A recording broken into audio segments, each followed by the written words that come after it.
Dito na pala tayo. Park nyo na lang dyan sa may ano, sa may gilid.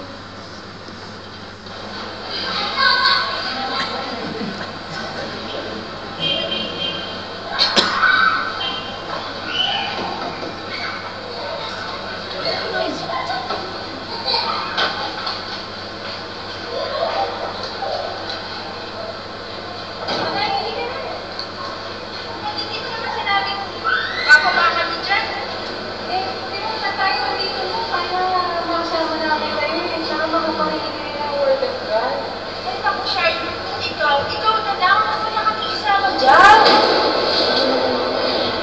Hindi mo naman kami iniintahan na pumunta dyan, no? Total nandito na tayo. Bumaba na lang kayo. Total, maupo lang naman kayo. Tsaka makikinig. Tsaka kasama niyo naman ako sa loob Ay, naku, bakit ako na lang natin nakikita mo? Bakit hindi itong tatay mo ang ngayain ng pumunta dyan?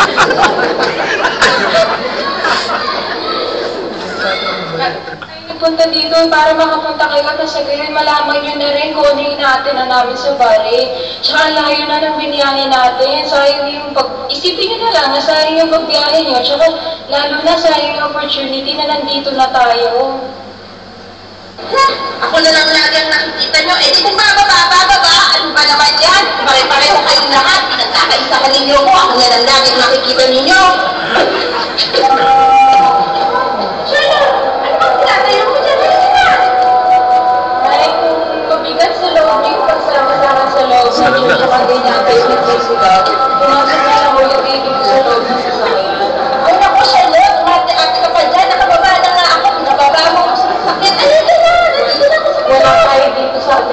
Kaya nga kung mabigat sa puso nyo na hindi nyo pa matanggap, pumasok na lang ulit kayo sa loob ng sasakyan. Ay naku, pare-pareho kayo talagang lahat. Ako na lang ang nakikita ninyo lagi.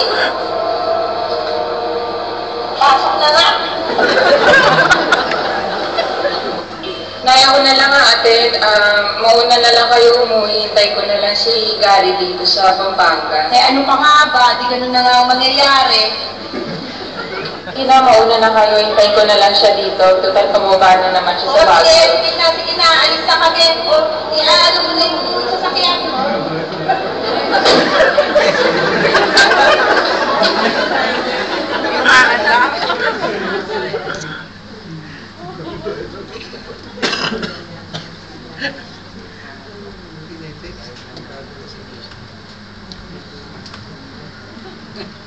Nakakatawa po, pero totoo po nangyari. Naiyak ako. Kung ginagawa nga po namin ito sabi ko, wala pa yan dun sa nagsimula kaming mag-away ng nanay ko dun sa Angeles pa. Unang dating ko po yun sa akin, hindi ko pa po kilala si Pastor Agnes, rin po siya unang nakilala. Kaya nakita ko din po yung I am that I am Jesus Christ God is dahil po nakatayo si Pastora sa labas.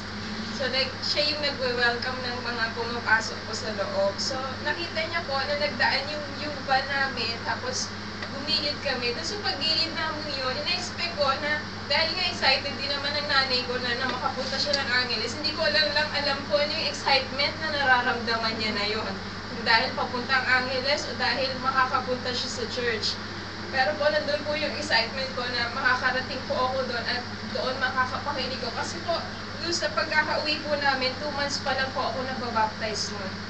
So, nandun yung excitement ko din na nakilala ko si Lord, na nabuksan yung isip ko sa katotohanan na dapat is baguhin ko kung ano yung old self ko, baguhin ko na yun. Baga, binigyan na ako ni Lord ng chance. Ito na yung opportunity. So, sa akin is, magkakaroon din yung buong family ko ng opportunity na magbago din sila, na makakilala din sila kay Lord. So doon nga po is nakakatawa na binubunga nga niya ako doon, pero nung habang nagtatalo kami, talaga umiyak ako, nakababa pa nga ako tapos sabi niya, hanggang lahat na nasabi niya, sabi ko pa, malilate na ako sa isip ko lang po na malilate ako sayang yung pinunta ko dito, kung hindi ko sila makakasama, yung ako muna, kasi nandun yung willingness ko na makapakinig na kahit masakit yung naririnig ko, nababago ako unti-unti. So, nung pagdating ko doon, kina-question niya din na ano yung mga pagbabago ba't may mga pagbabago ba sa akin, sa sarili ko? Alam ko kasi, nandun yung takot ko na sa Panginoon na dati, wala naman, kung ano man, magsinungaling ako, kung ano man yung maliit na kasalanan, hindi ko kinakatakot yun. Kasi wala nga akong takot wala sa puso ko yun. Tapos po, nandun din yung sa akin na nandoon na sila. Nandito tayo. Sayang, nanghihinayang po ako. Kasi nadala ko andoon na, maglalakad na ng konti na lang, papasok na lang doon sa pinto. Pero mas pinili nila na hindi pumasok. Saan ba naman po kayo makakano na bumaba kami na sa sayang, bumaba siya. Pinapababa niya yung tatay ko. Ang tatay ko po, tahimik lang yan. Tahimik lang siya kahit na anong sabihin ng nanay ko, hindi nagagalit, hindi magre-react. Kaya sabi niya, ba't ako lagi nakikita yung magkakapatid? Kasi iniintindi ko yung katahimikan ng tatay ko na never siyang magsasalita ng masasakit para sa akin, para sa nanay ko. Pero ang nanay ko siguro nga dahil hindi pa po siya nakakakilala sa Panginoon. Tapos po, nandun din ako sa point na sila yung makakilala ko. So, mas dapat sa kanila ako sasama, di ba? Tapos hindi ko alam, hindi ko nga alam kung paano ako makakauwi ng, alam ko hindi naman po ako papabayaan ni Pastora, tsaka ni Pastor Oliver, pero yung nandoon ka, stranger ka sa isang lugar, ang anuhin mo na lang is sumama ka na lang ulit pabalik. Pero, iisip ko po, parang po pinto na, ito yung white door, hindi ko naman po sinasabing sa pag sumama ko sa kanila is yun yung bad. Pero po, andito na yun. Nabuksan na yung pintuan para sa akin. At eventually, alam ko, gagawin ni Lord is isasama din sila po dun sa pintuan na nabuksan na po para sa akin. So, nandoon po pinili ko na naiya nga po ako kasi pagharap ko ulit yung pastora, parang magayata yung mata ko. Pero nandun pa rin. Saka yung warm welcome po dito sa atin sa bahay. Ganon din po yun na akala, parang yung feeling na kilalang kilala na nila tayo kahit na hindi pa po. Parang first time mo pa lang silang mamimit is gano'n na talagang magkakapatid. So yung hiya ko na nag-iiyak ako dahil una is hindi ko sila nadala na nandoon na kami. Pangalawa is yung message na tumama din sa akin. Hindi ko sinayang opportunity na yun. Sabi ko nga, Nay, mas importante na kayo makapakinig kasi pagbalik namin sa bahay, nandoon kami sa church.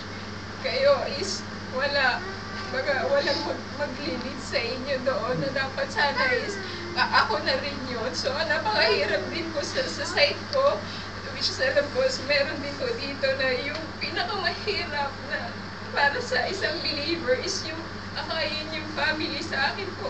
Kasi unang-una sa lahat, sila na akala natin is tatanggapin nila para makasama ka, is sila pa yung unang mag-reject. Na hindi ko kaya yung sabi ko nga every time na magpipray din ako, yung rejection na naramdaman ko nung kaya naiyak pa rin po ako yung rejection ng araw na yun hanggang ngayon nararamdaman ko. Kaya sabi ko kay Sister Myra, sabi ko sa kanya, naiyak ako kasi nakikita ko yung nanay ko sa'yo na sinisigaw-sigawan mo ako na gano'n na lang ako parang na-down. Pero sa pakikinig ko dito, unti-unti, doon talaga binabago ko ni Lord na maging matatag, kung ano mo yung pagsubok na pagdaraanan, tsaka kung paano mo i-share sa family mo yung mga patungkol sa nag-iisang Diyos. Saka yung kaligtasan, napaka-importante ko na hanggang may buhay, may pag-asa. So, dapat i-share pero po, napakahirap talaga na maisip na gano'n yung rejection na naramdaman ko. At saka din po, hindi ko man siya na-sharean na talagang yung babasahin ko sa Bible. Kasi po, sa amin, wala nagbubukas ng Bible. So, inano ko na lang sa kanya na kailangan ng kaligtasan ng isang tao, kailangan mabago tayo, at kailangan ang paniwalaan sa nag-iisang Diyos. Kaya po, nandito na rin ako at very eager akong makinig. Very eager akong makinig ng salita ng Diyos. Ayoko, doon po dati hindi pa ako nakaka-attend ng Dawn Watch. Nanghihinayang ako. Ngayon ko naisip na nanghihinayang ako. Bakit ko na-miss? Kasi every gawain, iba po yung message na tatama sa atin. Diba? Iba po yun. Sa mga darating na araw, yung message, halimbawa ng Dawn Watch, magagamit mo doon. Kung hindi ka nakapakinig noon, anong magiging weapon mo para doon? Sayang po, sayang. Yun lang po. Sa Diyos po, kapurihan.